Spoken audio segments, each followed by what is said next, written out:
What's going on, ladies and gents, and welcome back to another video. If you're new, my name is Lee, aka Rollin Thunder, and in today's video we're going to be talking about cameras, influences, and whether it's good to have them. So sit back, relax, grab a cup of tea, and let us get into the video.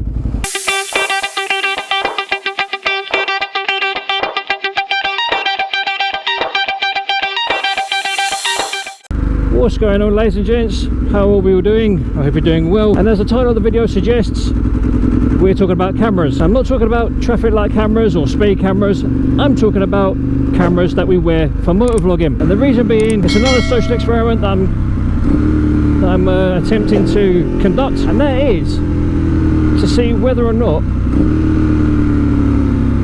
if wearing a camera either on your helmet or on the bike itself influences how you ride. And as before, I would love to get your guys' feedback, comments as to whether or not you believe having a camera on your helmet or on your bike influences the way you ride and so on, because I love interacting with you guys, as you already know. So for me, obviously, as you guys know, I'm wearing a Arai RX7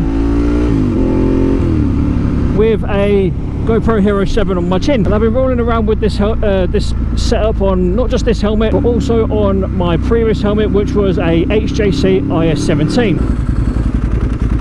I have no idea what this dickhead's doing, but it's annoying me. You look like you've just crawled out of a fucking 80s convention, bruv. What's the matter with you? Should you wear a camera? Should you not? This and more we shall answer as we go. I think yes, wearing a camera is a good idea, and that's because it obviously helps. Should you have an accident, there's ways of proving your innocence. Because if anyone knows what it's like to actually have an insurance claim, whether it be for you or against you, having footage to support your claim is always, you know, worthwhile. I know this from experience, which is why even when I'm not vlogging, I am wearing my Hero 7. What it does, it just gives me a little bit more security should something amiss happen. For example, if someone dips out in front of me in traffic, or if someone cuts me up or rear ends me or whatever. It also covers other people as well. So should I be involved in an accident and I know it's my fault, I'll quite happily hand over the footage.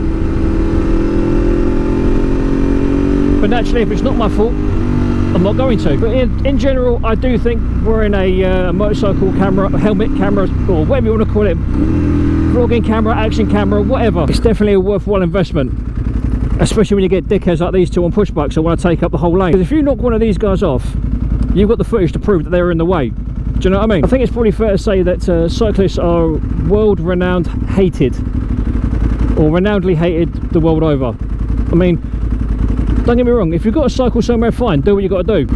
Oh, excuse me. But I use this term very loosely. If you're going to be an absolute cockhead like these two and take up a whole entire lane, then you deserve to get knocked off, if I'm honest. I do think having a helmet camera does give, especially motorcyclists and couriers and stuff like that, the peace of mind to know that if they are in the right and they get involved in an accident, like I just said, if someone, you know, cuts across them, causes them to crash, or, you know, get rear-ended or whatever, you've got the proof there on hand to send to your insurance company, to send to their insurance company saying, look, this is what happened, I can prove that these people ran into me, blah blah blah blah blah. Then that way you're covered, like you're literally covered from every potential angle. I mean, for example, where I'm sitting now, it says keep clear there, right, on the floor. I don't know if you can see that, but it says keep clear in big faded letters. Now had I been in a car and stopped there and the police stopped behind me for whatever reason, I could get told off for that, and I could even get you know, a fixed penalty notice for it. But I'm being a good boy and obeying the rules of the road. And as people know, or as you guys should already know, motovlogging, vlogging in general, it's a big thing. Do you know what I mean? There's hundreds if not thousands of people that do it. I am just one of those people, and believe it or not, I don't actually do it to try and get fame, fortune and whatever else. I mean, getting recognised is one thing, you know. I'm cool with that. If people want to recognise me, then, you know, sweet, you know, I don't mind people recognising me for, you know, my bike or my helmet or my voice or whatever, you know. That doesn't bother me in the slightest. But I don't want to get known because of really shitty footage that I put out. I mean, like I've said before, and I'll say it again, I know my footage isn't anywhere near the quality of Do It With Dan or Chase on Two Wheels or Motonosity or Waterific or any of those big names in America and Canada and whatever else, but I hope to one day get there. But you know, only time will tell. On a side note, during my 2 weeks holiday, which is coming up very, very soon, I have a few little bits that I want to do to the bike. I've been talking to someone in America, not just in this time, but someone else through one of the Ducati Facebook groups, who recommended that this whole stalling thing could be caused by the fuel pump. Well, not necessarily the fuel pump, but the fuel pump filter. And when I looked through the history of this bike, the fuel filter has not been changed in 13 years. The last time the fuel filter was changed, it wasn't done by me.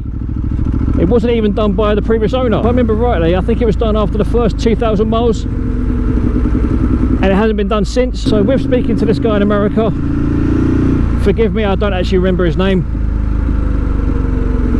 but he recommended that I replace the fuel pump filter and see if that helps a little bit. So I got one of those on order.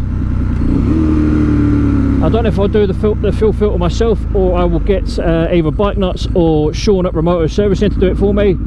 I haven't decided that bit yet. May even do it myself, to be honest, but it's all dependent on how much fuel is left in the tank. So in the next couple of weeks, I've got the new fuel filter and some new clips ordered and stuff like that.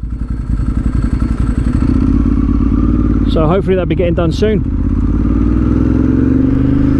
And if I do it myself, I'll obviously bring you guys along for the ride so you can see what happens. And as always, ladies and gentlemen, I do really appreciate all the love and support you guys give me. You know, I can't thank you guys enough.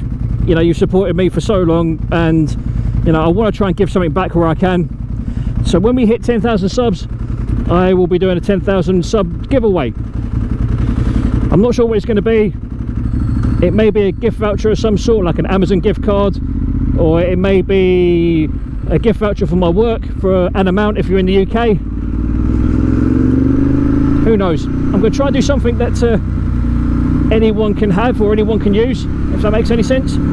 So you don't necessarily have to be a biker to be involved in the giveaway. But if you've got any suggestions as to what I could do as a giveaway, please feel free to put it in the comments box down below with the hashtag giveaway, or hashtag 10k giveaway in actual fact, because we're not very far away from that now. I think we're about 3,000 subscribers or just under away from reaching that target. So if you want to be involved in that particular giveaway, be sure to let me know in the comments box down below, and I will do my best to respond to all and each and every comment as quickly and promptly and as honestly as I can. So for now, ladies and gentlemen, boys and girls, you have been absolutely amazingly awesome for sticking around and watching till the end of the video, and I thank you for it. So for now, ladies and gentlemen, boys and girls, as I've already said, you guys have been awesome. I have been Lee, aka Rollin Thunder. So look after yourselves, look after each other, stay safe on the road, and as always, ladies and gentlemen, boys and girls, adios.